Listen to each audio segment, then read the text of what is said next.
everyone and welcome to Miss Estruch Biology. In this video we are going through the entire Module 3 for OCR A Biology, including exchange surfaces, transport in animals and transport in plants. And it is a big one, so if you want to skip ahead to any of those chapters, then just click the time codes along the bottom. If you do want any extra support on top of all of these videos for OCR A, then I'd highly recommend my OCR A notes and my flashcards. The notes here summarise all the key terms, key marking points to give you a really full understanding and save you loads of time.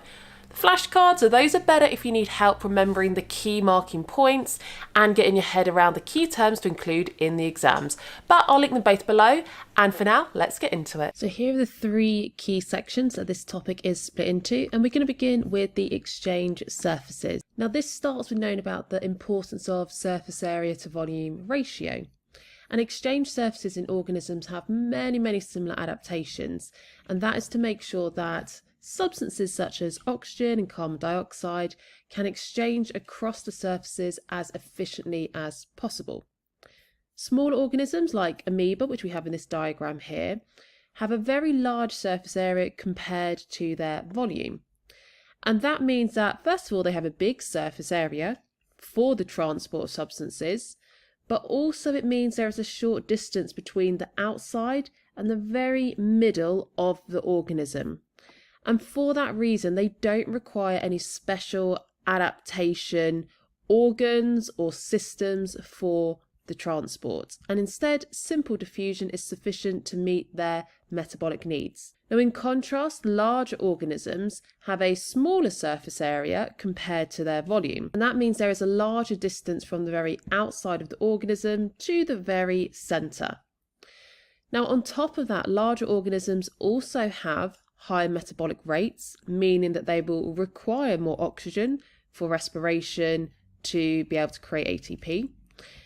Also, as we said, they've got a smaller surface area to volume ratio, and they have got a longer distance from the outside to the middle of the organism.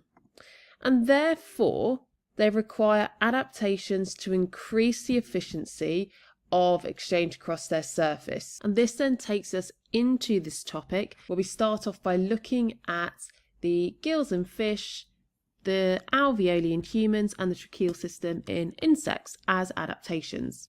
So the running theme throughout this topic is looking at what provides the large surface area, what helps to maintain a concentration gradient, and what reduces the diffusion pathway. So those will be the adaptations that we'll focus on in the fish, the insects, and in the humans.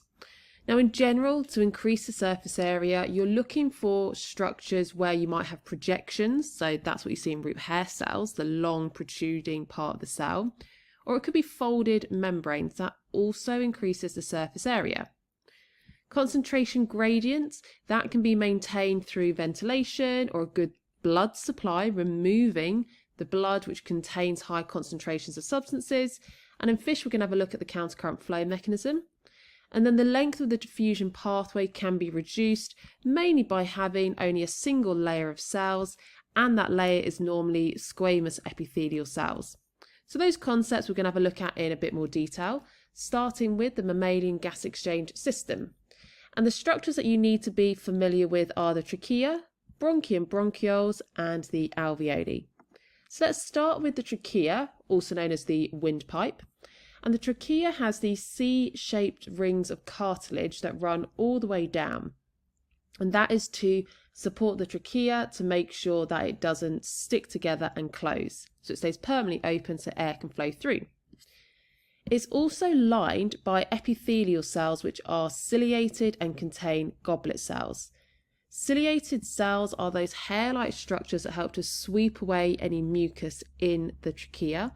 And goblet cells are the cells that make that mucus. So the mucus is really thick and sticky, and therefore any pathogens, dust particles will stick to the mucus, and then the cilia will sweep that mucus up the trachea so it can be coughed out, and therefore it doesn't reach the lungs and cause any potential infections. There's also smooth muscle within the walls of the trachea, and that muscle can contract if there are any harmful substances within the air. And that results in the lumen, so this space in the middle here, of the trachea constricting. That reduces the airflow to the lungs. Now, when the smooth muscle relaxes, the lumen dilates, and that stretch and recoil of the lumen is possible because there is also elastic fibres within the tracheal walls. The bronchi and the bronchioles are the next structures that you need to be familiar with. The trachea, which we can see just finishing here, in humans it then splits into two tubes, which are the bronchi. Singular would be bronchus, and that is to connect to both the right and the left lung. Now those split even further into these smaller tubes, which are the bronchioles. And at the end of the bronchioles, we then have the alveoli. Both the bronchi and bronchioles also have cartilage within their walls, and that is to provide structural support to keep those tubes open. Lastly, then we get to the alveoli. And as I said, these are located at the end of the bronchioles, and this is the site of gas exchange. Oxygen from the alveoli will diffuse into the blood and will be picked up by the red blood cells. And carbon dioxide within the blood in the capillary is going to diffuse into the alveoli and then be exhaled. So this then brings us to those three features that you always need to comment on in this topic. What provides the large surface area, the short diffusion distance, and what maintains a concentration gradient. The large surface area is provided by the fact there are a very, very large number of alveoli in both set of lungs. So one alveoli doesn't have a large surface area. It's the fact that there are millions of those alveoli. The short diffusion distance is because the alveoli walls, and actually the capillary walls as well, are both only made up of a single layer of cells. And those are squamous epithelial cells, which means they're long and flat. Lastly, to maintain the steep concentration gradient, each alveolus is surrounded by a network of capillaries. This means that once oxygen has diffused from the alveoli into the blood, it can be quickly transported away. And also the fact that there is ventilation occurring in the lungs means that carbon dioxide that is diffused from the blood into the alveoli is also quickly taken away. And ventilation is the mechanism of breathing which involves the diaphragm and antagonistic interactions between the external and internal intercostal muscles, bringing about pressure changes in that thoracic cavity. Now, the importance of this ventilation is it maintains a steep concentration gradient for gas exchange at the alveoli. So when you inhale or inspiration, that is because there is an increase in the volume of the thorax, and that means this space here. So you need to know what causes that increase, and we'll come to that shortly. But the fact that there's an increase in volume means that the pressure will decrease, and because inside of the thorax there is now a comparatively lower pressure compared to the atmosphere, air flows into the lungs. When you exhale or expiration, there's a decrease in volume of the thorax. That increases the air pressure and it forces the air out of the lungs. During forced expiration, the internal intercostal muscles contract, but when it is relaxed expiration, the internal intercostal muscles remain relaxed. So the cause of those changes is the different muscles contracting and relaxing. So when you inhale, the diaphragm contracts. That causes it to move down and become flatter. The external intercostal muscles will contract and the internal ones relaxed, and that will pull the rib cage up and out. And that is what provides a larger volume. When you exhale, it's the exact opposite. The diaphragm relaxes and that causes it to dome upwards, and the external intercostal muscles will now relax and the internal intercostal muscles contract. And that pulls the rib cage inwards and down, reducing the volume of the thorax. You can actually measure the volume of air inhaled and exhaled using a spirometer. And when you do that, you can get a graph that looks something like this. And this is labelled to show you what all of those peaks and troughs are representing. And we're shown here at the beginning, this is just normal respiration. So we're going to have some normal breathing. Then we have forced respiration, which is referring to a really deep inhale and exhale, and then it's going back to normal. And this bit here on this side is telling you what each peak and trough is showing. So your vital capacity, which we can see is going from this point to this point, that is the maximum volume of air an individual can inhale and exhale during a deep breath. Your tidal volume is the air inhaled and exhaled when you are at rest. The residual volume, which is down here at the bottom, that is the volume of air that always remains in the lungs so that the lungs don't ever fully empty and collapse inwards. And then to work out your breathing rates, you could use this graph to look at the number of breaths per minute. And we could do that by counting repeating patterns. So how many times we've got peaks over a particular period of time. You can also then work out ventilation rate, and that would be your tidal volume times your breathing rate. Oxygen uptake will increase when the ventilation rate increases, and that would happen during exercise, for example. Next, we move on to ventilation and gas exchange in fish, which also count as a large organism. Now, the challenge that fish face in particular is that there is less oxygen dissolved in water than you have oxygen in the atmosphere. So that's going to lead to issues with maintaining the concentration gradient. But first, we're going to have a look at the ventilation in fish. Now, fish swim with their mouth open so that water can flow in and over the gills, and the gills are the site of gas exchange.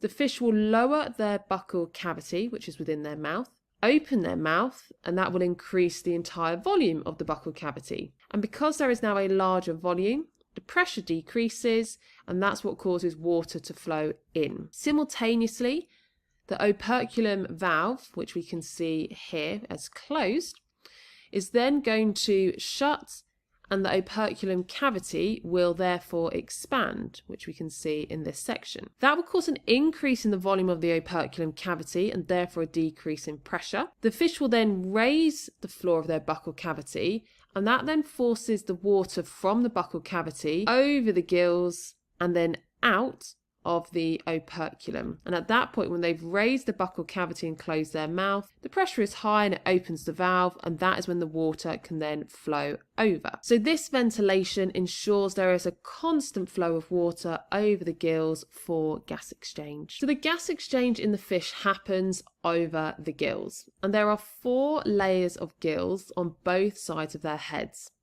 The gills are made up of gill filaments, which are these longer parts sticking out. And then every gill filament is covered in gill lamellae. And if we zoom in here, we can see the gill lamellae are these semicircle structures on top of the gill filaments. So if we think about those 3 features that we always have to look for, there is a large surface area because there are so many gill filaments which are all covered in gill lamellae. And the gill lamellae is the exact location of gas exchange. The short diffusion distance is because the gill lamellae and filaments are both very, very thin, and the gill lamellae contains this network of capillaries. So it's a short diffusion distance. 2 things I just want to note about this slide, which I've updated for the 2025 video, which you're now watching, is you don't actually need to know gill plates, so that has now been removed. And the mark scheme is really specific that you have to say maintains a steep concentration gradient, not just maintain a concentration gradient. Maintaining the concentration gradient links to the final and the biggest focus, which is the countercurrent flow mechanism. The countercurrent flow mechanism is to compensate for the fact that water has a lower dissolved oxygen concentration compared to the oxygen concentration in the atmosphere. For fish to be able to maintain the concentration gradient for diffusion across the entire lamellae and therefore maximize diffusion, the countercurrent flow mechanism has to be used. And this is when water flows over the gill lamellae in the opposite direction to the flow of the blood in the capillaries. And that's what we can see here in the diagram. We've got in one direction, we've got the flow, and then the opposite direction, the other flow. So we would have here, the top one would be representing the water, and the bottom one would be representing the blood. And because they're flowing in opposite directions, an equilibrium in the concentration of oxygen is never reached, and that is why diffusion can be maintained along the entire gill lamella. You may have noticed as well, this is another 2025 update I'm just slotting in at this point, and that is steep concentration gradient for diffusion is essential not just to maintain the concentration gradient. We then move on to gas exchange in insects, and terrestrial insects have a tracheal system, which is made up of spiracles and trachea and tracheoles. The spiracles are valve-like structures that run along the side of the abdomen, and they're very much like the stomata in plants. So they can open and close to allow gases to move in and out, but it's also to help prevent water loss.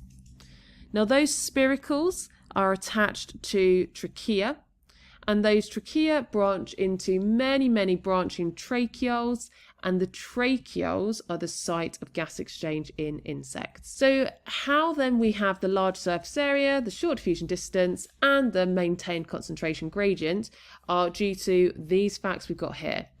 So first of all, the insects can contract and relax the muscles they have in their abdomen, and this creates this pumping mechanism. So gas gets pumped in and pumped out, a bit like the idea of ventilation. On top of that, the large surface area is maintained by many branching tracheoles, and the fact that there's so many is providing the large surface area.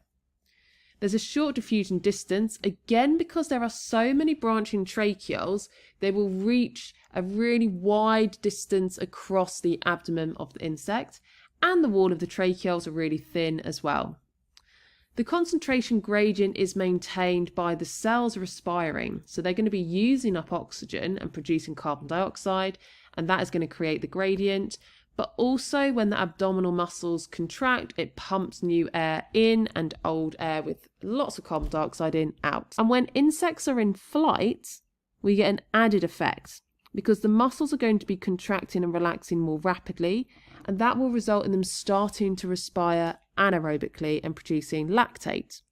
And that lactate will dissolve to form lactic acid, and that will lower the water potential of the cell. Now this causes water, and there is always some residual water within the tracheoles, which we call tracheal fluid, to move into the abdominal cells by osmosis. This decreases the volume of liquid inside of the tracheoles, and because now there's less liquid in that same space, it causes a decrease in the pressure, and therefore air from the outside will move in through the spiracles. At this point, there's another addition to the slide for 2025, and that is maintaining a steep concentration gradient. So as you can see, the mark schemes are now really specific. You have to emphasize steep concentration gradient. 3.12 Transport in animals. So we begin this by looking at circulatory systems, and each animal has a circulatory system adapted to meet its needs. All circulatory systems will transport gases, nutrients around an organism in a transport liquid, for example the blood, and the liquid is transported around in vessels, and there's usually a pump as well to help move that liquid, for example the heart. So we're going to take a look at these 4 types of circulatory systems, starting with the open compared to the closed. So an open circulatory system is what you'd see in invertebrates like insects. And the transport medium, the hemolymph, is usually pumped directly to the body cavity called the hemocoel. And there are very few transport vessels.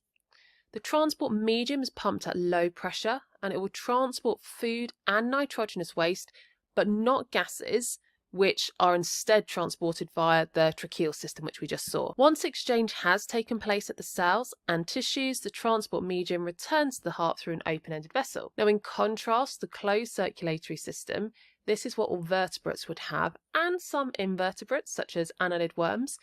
And in this instance, the transport medium is blood, and it always remains inside of blood vessels. Gas and small molecules can leave the blood by diffusion or due to high hydrostatic pressure, and that's what we'll look at in tissue fluid formation. The closed circulatory system transports oxygen and carbon dioxide, and the oxygen is usually transported by pigmented protein, for example hemoglobin. So next then, looking at the single closed versus double closed circulatory systems. In a single circulatory system, this means the blood passes through the heart once per cycle, and there is only one circuit that the blood takes. For example, fish have single closed circulatory systems. The blood passes through 2 sets of capillaries. Immediately after being pumped out of the heart, the blood then flows through capillaries in the gills to become oxygenated. The blood will then flow through capillaries, delivering the blood to the body before returning it back to the heart. This system would not enable efficient gas exchange for mammals, but it does work for fish because they have that countercurrent flow mechanism. So the double closed circulatory system, the blood passes through the heart twice per cycle, and there are two separate circuits the blood would take. Now we see this in birds and most mammals. And one of the circuits is blood vessels carrying blood from the heart to the lungs for gas exchange. And the second circuit is blood vessels carrying the blood from the heart to the rest of the body to deliver oxygen, nutrients, and collect the waste. The last thing to note here on the circulatory systems is you do actually need to know the names of these two circuits. So the one circuit that carries the blood from the heart to the lungs is the pulmonary circuit, and the other circuit where it carries the blood from the heart to the rest of the body is known as the systemic circuit. So the blood vessels to be aware of then we have in this table: the arteries, arterioles, capillaries, venules and veins. There's a lot of information on this slide, and what I'd recommend is to pause it at this point, either take a screenshot or copy down this table, read through it in your own time so we can see the different structures that are present, and you've got some explanation as to why it's important. So this would also be really good to turn into a selection of flashcards. So if we have a look at the capillaries first, the capillaries form capillary beds, which is when you have many branched capillaries all connected. And this is typically at exchange surfaces, such as the outside of the alveoli. Capillaries have a really narrow diameter, and that is to slow down the blood flow. And the red blood cells can only just fit through that, and that is so that they end up being squashed against the walls, and this maximizes diffusion. Capillaries are also only made up of one single layer in their endothelium, and those are squamous epithelial cells. They're really squashed and flattened. But that property of having only a single layer of cells and the fact that there are small gaps between those cells is what enables tissue fluid to form. Because of those small gaps, liquid and small molecules can be forced out of the capillaries due to high pressure, and this then forms tissue fluid. And it's called tissue fluid because it's a fluid that ends up surrounding tissues, the cells. So hydrostatic pressure, first of all, this is the pressure exerted by a liquid. Oncotic pressure is the tendency of water to move into the blood by osmosis. So tissue fluid formation and reabsorption is all centered around the interaction of hydrostatic and oncotic pressure. So let's look at the formation first of all. So as blood enters the capillaries from the arterioles, which is this end here on the diagram, this is a capillary and there would be an arteriole here where the blood is leading into. The arteriole has a wider diameter compared to the diameter of the capillary, and the same volume of blood is therefore being forced into a smaller space. And this results in a high hydrostatic pressure. Now, because the hydrostatic pressure is high at this arterial end of the capillary, it forces out water and small molecules, such as glucose, amino acids, fatty acids, ions, and oxygen. Now, that liquid that is forced out, all of these molecules here, is then called tissue fluid, because it is a liquid that is bathing the tissues. And this is actually an advantage because all of those substances that were forced out can then move into the cells if they need it. And any waste products that are made by these cells will move out and can then be picked up and transported away. So the hydrostatic pressure is higher than the oncotic pressure at this arterial end of the capillaries. And that's why the net movement is out of the capillaries and to form the tissue fluid. If we then have a look at the reabsorption of that water, large molecules aren't forced out of the capillaries because they're too big. So things like soluble plasma proteins will remain in the capillaries in the blood, and this will lower the water potential of the blood. So we therefore have a lowered water potential, which means a higher oncotic pressure. And this is moving towards the venule end of the capillaries. And at this point, the hydrostatic pressure has decreased because so much liquid has been forced out. So as a result, there is a net movement of liquid back into the capillaries by osmosis at the venule end. But once equilibrium has been reached in that water potential, because water is moving back in by osmosis, there can be no more water from the tissue fluid being reabsorbed into the blood. And this is why the final parts of the tissue fluid get absorbed into the lymphatic system. And as it moves into the lymphatic system, we then call it lymph. And lymph is very similar to plasma, except it doesn't contain those large plasma proteins and some of the blood cells. Next, we have a look at the mammalian heart. And this is an organ made up of cardiac muscle, and it's responsible for pumping the blood around the body inside of different vessels. The cardiac muscle is myogenic, which means it automatically contracts and relaxes, and it will never fatigue, which is a key difference to skeletal muscles. It has coronary arteries that run on the outside, and these supply the heart muscle, or the cardiac muscle, with oxygenated blood for aerobic respiration. And that then means ATP can be created so that the cardiac muscle can continually contract and relax. Finally, the heart is surrounded by pericardial membranes, and these are inelastic membranes that prevent the heart from filling and swelling with blood. If we go into a little bit more detail then about the internal structures of the heart, the left ventricle has a thicker muscular wall, so it can contract with more force and pump blood at higher pressure. And that is needed so that the blood can flow out of the left ventricle, through the aorta and to the rest of the body, and it ensures that the blood will reach all of the different blood vessels so that all of the body can receive oxygenated blood. The right ventricle has thinner cardiac muscle in its wall, so it has less cardiac muscle, and that's because it doesn't need to contract with as much force because the blood is being pumped up and out of the pulmonary arteries to the lungs, and the lungs are much closer, so it doesn't need that high force. But the other reason is the blood needs to flow through the lungs at lower pressure so that it doesn't cause damage to the capillaries in the lungs by the alveoli, and so the blood flows slowly so there's more time for gas exchange. The atria are the two chambers at the top, and we can see here that the cardiac muscle is much thinner, and that's because they don't need to contract with much force at all because they are pushing the blood from the atria to the ventricles, which is very, very close. And also it's moving down with gravity. So then if we have a look at the cardiac cycle, it can be split into three key stages: diastole or diastole, depending how you pronounce it, atrial systole or systole, and ventricular systole or systole. Different people pronounce it different ways, but it means the same thing. Atrial systole is when the atria are contracting. Atrial diastole is when the atria are relaxing. Ventricular systole is when the ventricles contract, and ventricular diastole is when the ventricles contract.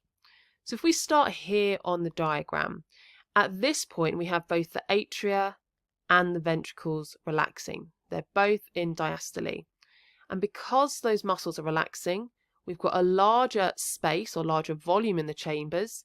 Therefore, the pressure drops and the blood is going to flow into the two atria. Now, as the blood flows in, that starts to increase the pressure, and it increases the pressure high enough that it will force open the atrioventricular valves. We then get to this stage where the atria contract in atrial systole, and that will then cause that contraction and force the blood from the atria into the ventricles. After that point, the atria will then relax, and now the ventricles contract.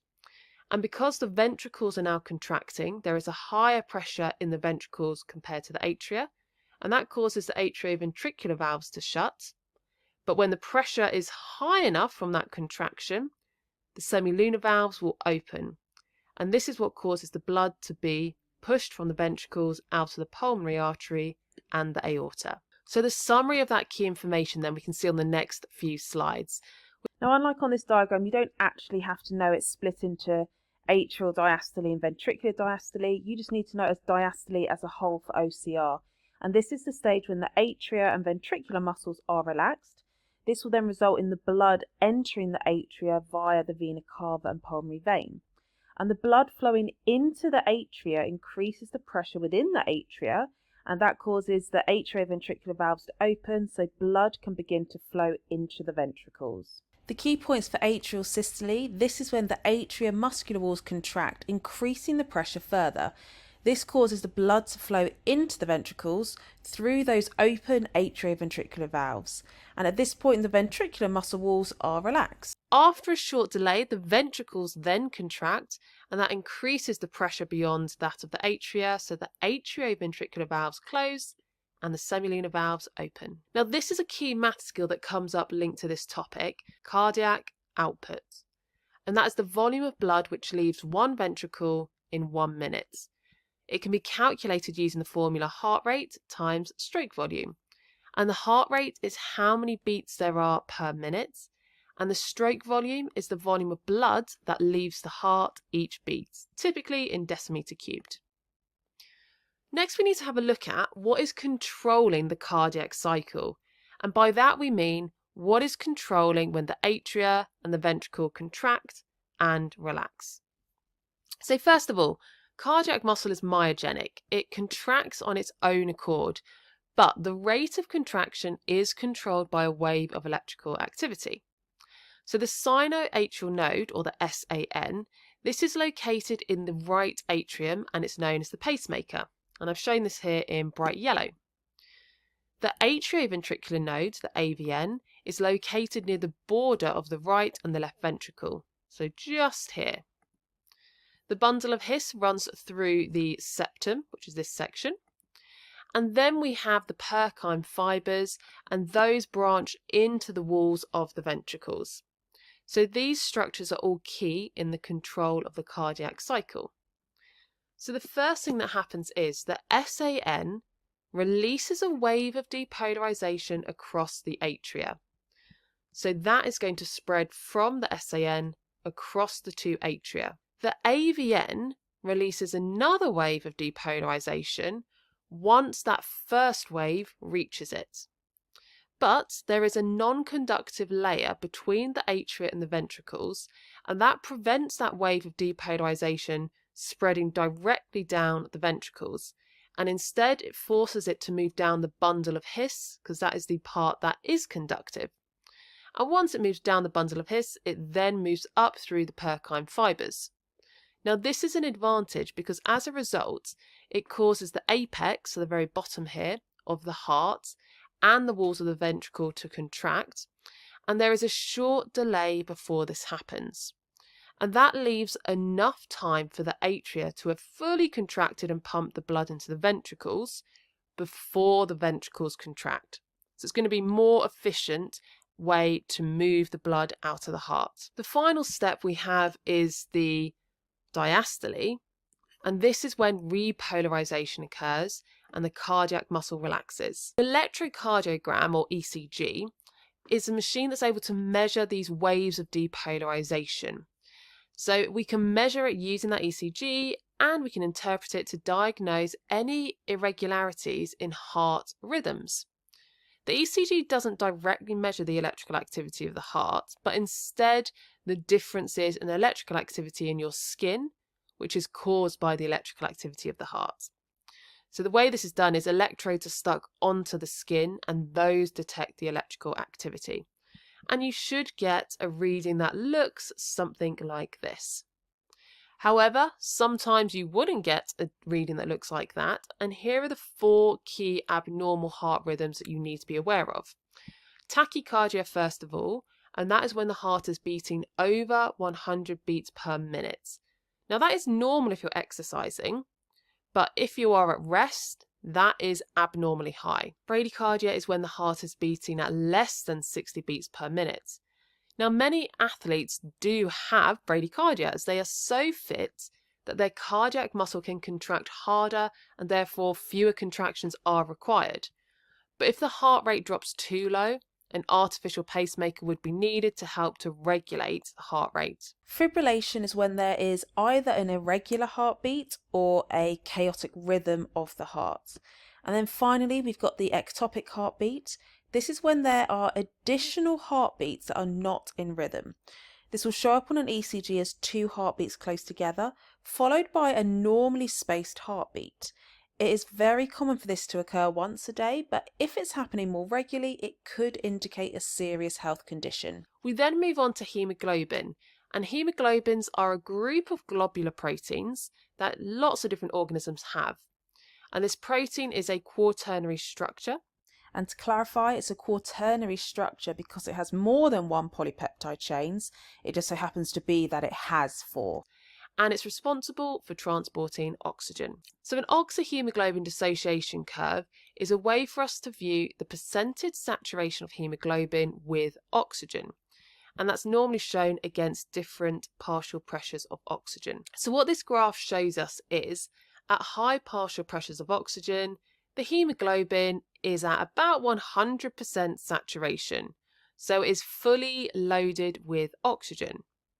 However, at low partial pressures of oxygen, we have much lower percentage saturations, and that indicates that oxygen is being unloaded. And this would typically be representing different parts of the body. So you'd have a low partial pressure of oxygen in respiring cells or respiring tissues because they're using up that oxygen. So it is an advantage then that the hemoglobin unloads that oxygen and therefore it becomes less saturated because the oxygen can be used in respiration. And in the alveoli, where there's a really high partial pressure of oxygen, you have a high saturation. So where there's lots of oxygen available, the hemoglobin will load on lots to then transport it around. So this graph is showing us changes in affinity, and affinity is referring to the attraction. So at high partial pressures of oxygen, hemoglobin has a high affinity for oxygen. At low partial pressures of oxygen, hemoglobin has a lower affinity. This also links to the concept of cooperative binding. And this cooperative nature of oxygen binding to hemoglobin is due to the hemoglobin changing shape. So we can see here that when first oxygen must be binding, it must be harder because we have got a less steep curve on the graph. But when that first oxygen binds, it actually causes the shape of that protein, the hemoglobin, to change, and it exposes the further binding sites of oxygen more. And that's why the curve is much steeper at this point. It's easier for the second and the third oxygens to bind. It then starts to level off because we now only have one binding site of the 4 remaining. So again, that reduces the likelihood of it binding because you've only got a 1 in 4 chance of colliding at the right position. The Bohr effect is when high carbon dioxide concentration causes the oxyhemoglobin curve to shift to the right. So we've got here pH 7.6, but then if we decrease the pH to 7.4 or decrease it further to 7.2, each time that curve has shifted to the right. And this indicates that the affinity that hemoglobin has for oxygen is decreasing. And we can tell that because if we have a look at the same partial pressure, but compare the two curves, for the top one, at a low partial pressure of carbon dioxide, which is indicated by the pH, the curve is further to the left, we have a higher affinity and therefore more oxygen is loaded. But at that same partial pressure of oxygen, but with a lower pH, which would indicate there must be more carbon dioxide present because that is what affects the pH, the curve has shifted to the right. And that means that even at the same partial pressure of oxygen, far less oxygen is bound. So it must be unloading more oxygen. And this is an advantage because if you have high levels of carbon dioxide, it indicates it's the site of respiration. So if you're unloading oxygen at that location, there will be a constant supply of oxygen for aerobic respiration to continue. One quick edit to note here based on marked scheme specificity is for OCR you should be using the terminology associating rather than loading and dissociating rather than unloading. You might also be asked to compare the hemoglobins of different organisms. We're starting with a human fetus. And these different labels that we have are, first of all, HbA means adult hemoglobin, HbF means fetal hemoglobin, and then we've got myoglobin, which is a different type of protein altogether. So we're just going to focus on the blue and the green line. Fetal hemoglobin, which is the hemoglobin that a fetus has, the curve has shifted to the left. And that tells us that even at the same partial pressure of oxygen, it is more saturated with oxygen, the hemoglobin is. So it must have a higher affinity. And that's beneficial because the fetus has to be able to get oxygen from the mother's hemoglobin. So it's an advantage that the fetus's hemoglobin has a higher affinity than the adult hemoglobin because it's able to then remove oxygen from the hemoglobin of an adult and it will bind to the fetus's hemoglobin instead. Llamas live at very high altitudes.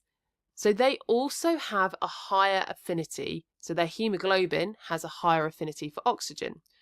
So even though they are in environments with a lower partial pressure, their hemoglobin can still load up oxygen and become saturated. Next then, it's looking at how carbon dioxide is transported, and this is done in 3 key ways. It can be dissolved and transported in the blood plasma. It could be as carbaminohemoglobin, which is when carbon dioxide combined with hemoglobin to form carbaminohemoglobin. And then lastly, it could be in the cytoplasm of red blood cells in the form of hydrogen carbonate ions. So a little bit more then about the hydrogen carbonate ions. Almost 85% of the carbon dioxide is transported as hydrogen carbonate ions in red blood cells. Water and carbon dioxide react, and this is a reversible reaction to form carbonic acid. Carbonic anhydrase, which is an enzyme in the cytoplasm of red blood cells, is responsible for catalysing that reaction.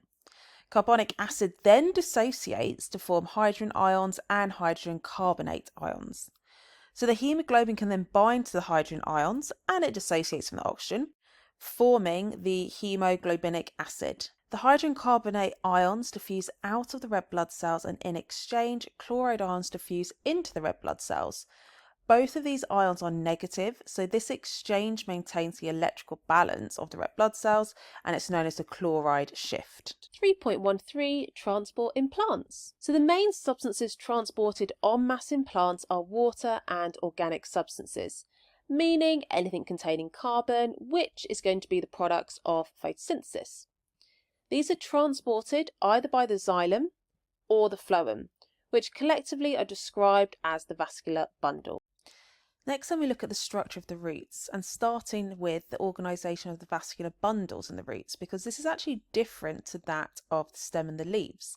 In the roots, the xylem is found at the centre of the root, often resembling this star shape with between 3 and 6 spokes, which are the points sticking out.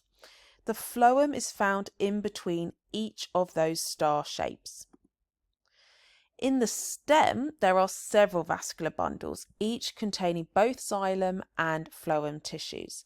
The xylem is found on the inner edge of each bundle, closest to the centre of the stem, whereas the phloem is found on the outer edge of each bundle, closest to the surface of the stem. In between the xylem and the phloem is a layer of cambium, and cambium is meristematic tissue containing actively dividing pluripotent stem cells. The structure of the leaf, we have the vascular bundle running down the centre of the leaf as a vein, and it contains both the xylem and the phloem tissue. The xylem is towards the top of the leaf, and the phloem is towards the bottom of the leaf within that vascular bundle. So we're going to start by looking at the structure of the xylem and the phloem. The phloem tissue is made up of 2 key cells. We have the sieve tube elements, and then next to those are the companion cells. The sieve tube elements are living cells, but they contain no nucleus, very few organelles, and they have got these perforated end walls. And this is to assist in the mass transport of fluids. Because they are lacking lots of organelles though, they are dependent on the companion cells, which are next to them, to provide the ATP required for active transport of the organic substances into that sieve tube element. Xylem cells, on the other hand, are dead cells and they are also hollow. And here we're looking at a cross-section through a xylem in a very thin slice under the microscope. They do not contain any organelles or end walls, and as a result they stack up on each other to create a continuous hollow column, much like a hose pipe, ideal for transporting water and mineral ions. The xylem wall is also strengthened with a waterproof chemical called lignin. So if we have a look at the transport of water, the first thing is knowing the transport of water into the plant. Now this happens from the soil into the root hair cells, and the water is absorbed by osmosis. Root hair cells are adapted to maximise absorption by osmosis by having very thin walls to reduce that diffusion pathway, and also they have those long protrusions providing a large surface area. Once that water is then inside of the root hair cells, it needs to move from that root hair cell to the xylem to be moved en masse. And that can either be through the symplast or apoplast pathway. The symplast pathway is when the water moves through the cytoplasm of a cell. The water will move from cell to cell towards the xylem by osmosis through the cytoplasm and also through gaps in each cell wall, which is called a plasmodesmata. Each successive cell's cytoplasm has a lower water potential, and this is why the water is able to continually move from cell to cell towards the xylem by osmosis. The apoplast pathway is when the water moves through the cell walls. Water can enter the cell wall and move due to cohesive forces.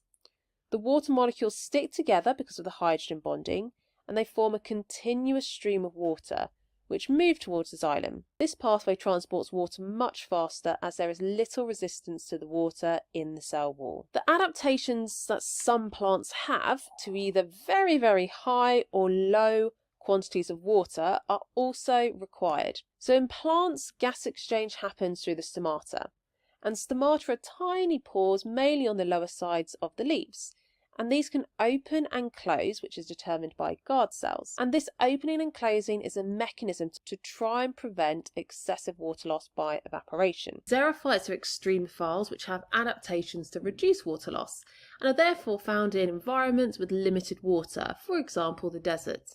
Or marram grass, which is also an example of a xerophyte, is found on the sand dunes, and despite it being next to the ocean, there is still limited water due to the sand being so porous. So if we have a look at some of the adaptations that marram grass, an example of a xerophyte, has.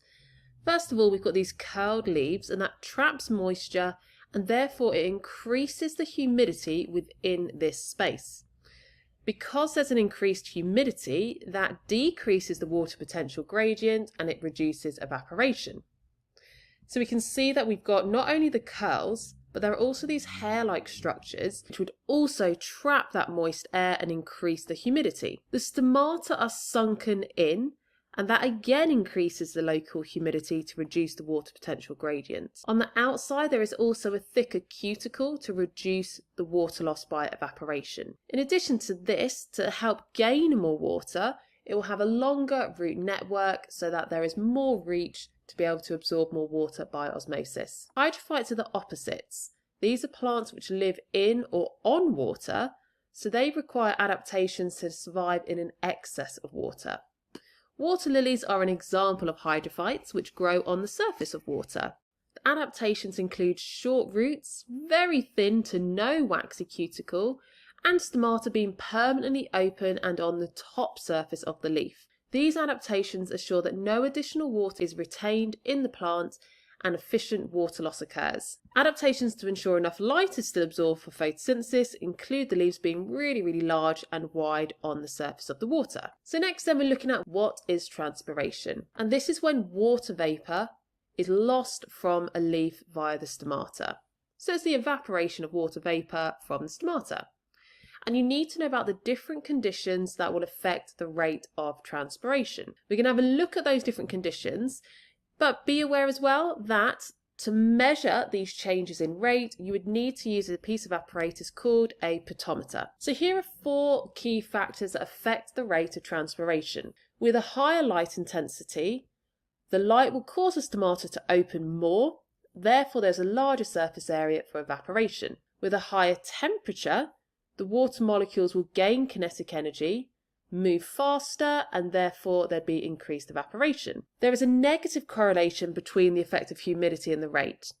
The more water vapour in the air, so the more humid the air, that will make the water potential more positive outside of the leaf, and it therefore reduces the water potential gradient and transpiration. There's a positive correlation with wind, meaning the more windy it is, it will blow away the humid air containing that water vapour, and that will help to maintain the water potential gradient and increase transpiration. This leads into looking at the water of movement up the xylem. So water moves up a plant from the roots against gravity, and in the case of trees that could be several meters against gravity. And this is only possible because of the cohesion-tension theory. And this is split into a few different concepts to be aware of. Cohesion of water molecules, adhesion of water molecules to the xylem wall, and root pressure. So if we start with cohesion, this links back to the properties of water being polar or dipolar, meaning that we've got these two different charged regions. And because of those different charged regions, hydrogen bonds can form between the hydrogen and the oxygen of different water molecules. And that's what these dashed lines are showing. Those water molecules sticking together or cohesing is what creates this continuous column of water in the xylem. Adhesion of water is when water is sticking to other molecules. So water can adhere to the walls of the xylem, for example.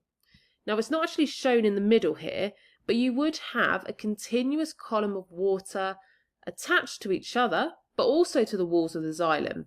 In this image, I'm just emphasising that it does attach to the xylem walls to really show this impact. And the narrower the xylem, that would mean the larger surface area in contact with the water and therefore stronger adhesion. So we'll actually see this happen in our cohesion-tension theory, but as transpiration increases, it can actually cause the xylem to become narrower, and as it gets narrower, that increases adhesion.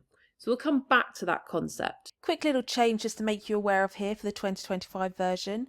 You only have to say adhesion, not capillarity, and they're really specific on the mark schemes that you say water molecules adhere to the lignin in the xylem walls. The final thing to consider is root pressure, and this is as water moves into the roots by osmosis, you're increasing the volume of liquid in that space, and that will increase the pressure.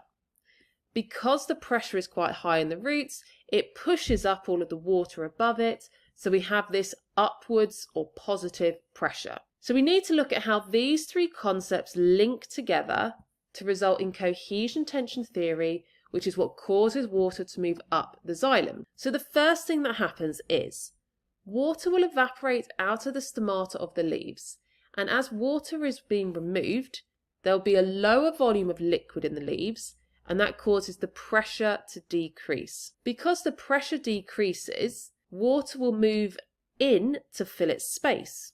So more water is then pulled up the xylem to replace it because of that negative pressure. Now this water is all stuck together due to the hydrogen bonds, so they are cohesive. And we have this continuous column of water being pulled up the xylem, replacing the water as it transpires. But because the water molecules are also stuck or adhering to the walls of the xylem, as the water column is being pulled up and the water is stuck to the walls of the xylem, it pulls the water column upwards and the walls of the xylem inwards, and that makes the walls of the xylem closer together, and therefore the lumen is narrower.